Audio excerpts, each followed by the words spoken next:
What's up mga ka-viewers? Welcome back to Bridger Vlog. At sa video ito, aking ituturo kung paano mag-open account sa GoTyme at paano magkaroon ng Visa card with GoTyme Bank. Kaya please click the like button, subscribe at i-hit ang notification bell para updated ka sa lahat ng video ko.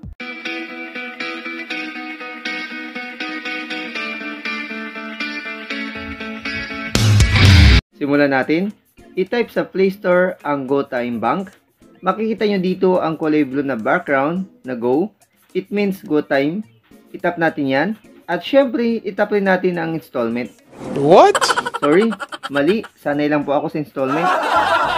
Install na natin yan. Pagkatapos ng mahabang panahon na paghihintay sa installment, stay sa pag-download at pag-install ng application na ito, itap natin ang open button para buksan muli ang puso mong matagal ng loading. Ang application.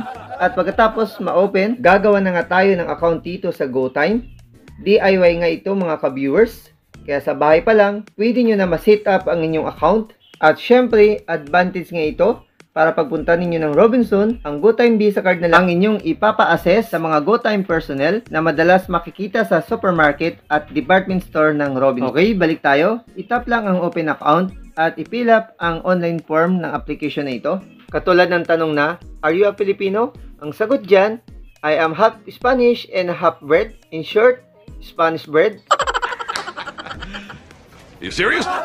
Siyempre, Filipino. Ibig sabihin nito, kailangan mo lang sagutin ang mga information na hinihingi ng application na ito. Katulad na lang ng cellphone number. Siyempre, kailangan active dahil magre-record ito ng OTP. Magsisend ng OTP ang GoTyme para ma-verify ang iyong mobile number. Okay? After ng OTP, kailangan din natin i-verify ang ating email ad. At pagkatapos, kailangan mong mag-take ng selfie. Make sure lang na wala ka ng muta. Hilamos lang, pwede na. Next naman, ang ating valid ID, national ID, license at iba pa. Basta, valid ID. Sa sample ko sa video ito, national ID ang gagamitin ng aking YP.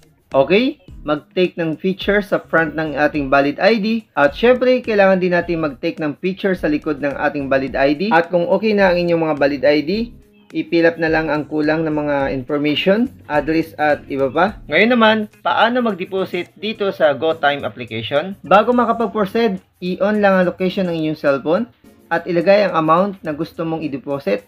Sa option, kapag supermarket, every transaction maximum 10,000 at sa department store naman, maximum 5,000 pesos. At take note, every transaction po yung maximum. Balik tayo. Pag okay na, magkakaroon ka ng deposit barcode. Yan ang iyong gagamitin para ma-scan ng cashier ang iyong deposit. Ganun lang kadali mga ka-viewers. At yun nga mga ka-viewers, pumunta na kami ng Robinson kasama aking YP at ang aming maliit na si Mr. Price. At ngayon, kami po didiretso na sa supermarket dahil doon mayroong available na machine para sa pagkuha ng aming GoTyme Visa card o GoTyme Visa card ni Mrs. Ayan, so excited po si Mrs. Palingon-lingon pa. Ka sa aking mga mata. At ngayon mga ka-viewers, nandito na kami sa tapat ng machine. So hindi ko na po kinuhaan ng video ang aming kausap na GoTyme personnel dahil pinagbabawal nga po mag-video dito sa Robinson. At pasingit-singit lang po kami kumukuha ng aming camera at patago pa. At yun nga mga ka-viewers, kailangan pala namin i-input ang PIN o password. Kaya lang medyo matagal na namin ginawa ang tutorial na ito. At bago lang na-i-upload, kaya medyo nalimutan pa namin yung password. At dahil may fingerprints naman ang cellphone ni Mrs., yun na lang po ang aming ginamit para makapag-login sa aming GoTyme application. At sa wakas, na-open na po namin ang aming GoTyme. At ngayon naman, kailangan namin ilagay ang username. Pero dahil nalimutan na naman namin ang username, kailangan namin i-search dito sa aming GoTyme ang username ng aking Mrs. Pagkatapos nga namin po ma-insert ang username ni Mrs. dito sa GoTyme card machine, maya-maya po ni-record na rin ni GoTyme na gumawa ng bagong PIN number. Next po niyan, maya-maya po nag-send na ng OTP si GoTyme sa ating cellphone or sa cellphone ni Mrs. At itong OTP na to, kailangan po nating i-insert dito sa GoTyme card machine. Napakabilis nga po mga kabis. After ma-insert ang OTP, maya po ay lumabas na rin po ang bagong Visa card ni Mrs. dito sa GoTyme. Ganyan lang po kadali kumuha ng bagong ATM Visa card dito po sa GoTyme. Kaya pwede nyo pong gawin sa bahay. Gumawa na po kayo ng account at pagkatapos pumunta po sa Robinson, hanapin po ang GoTyme ng mga personnel na nakatambay po sa supermarket at department store.